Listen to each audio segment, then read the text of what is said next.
Bonjour à tous. Dans la capsule d'aujourd'hui, nous allons apprendre à protéger un document Word, ce qui peut être très pratique lorsqu'on veut protéger un document de la modification ou lorsqu'on travaille avec des documents qu'on ne veut pas partager avec tout le monde. Comment protège-t-on un document? La procédure est assez simple.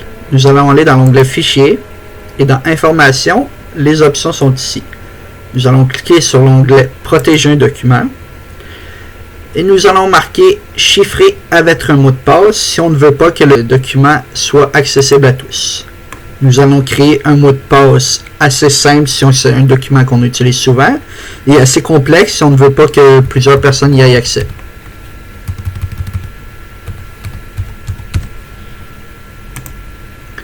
Le programme va nous demander de confirmer le mot de passe. Et voilà, j'ai fait l'erreur, on ne peut pas accéder au fichier. Mon document est protégé par un mot de passe. Et maintenant, l'accès est restreint. Nous allons maintenant tenter d'ouvrir notre document protégé. Je vais double-cliquer dessus.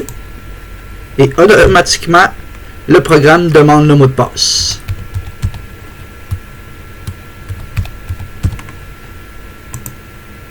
Si le mot de passe était correct, le document est impossible de s'ouvrir. Voyons maintenant comment restreindre la modification d'un fichier.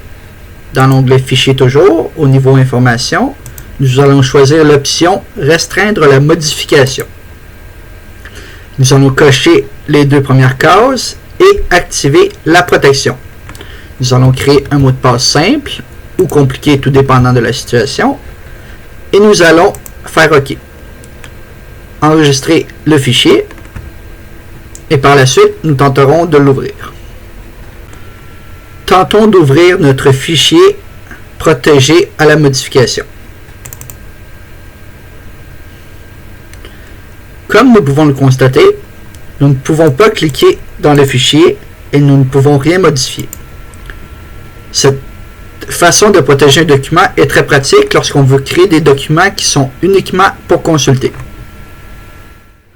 Grâce à ces deux petites astuces de protection de documents, vous allez pouvoir protéger vos documents de la modification et restreindre l'accès à certains documents.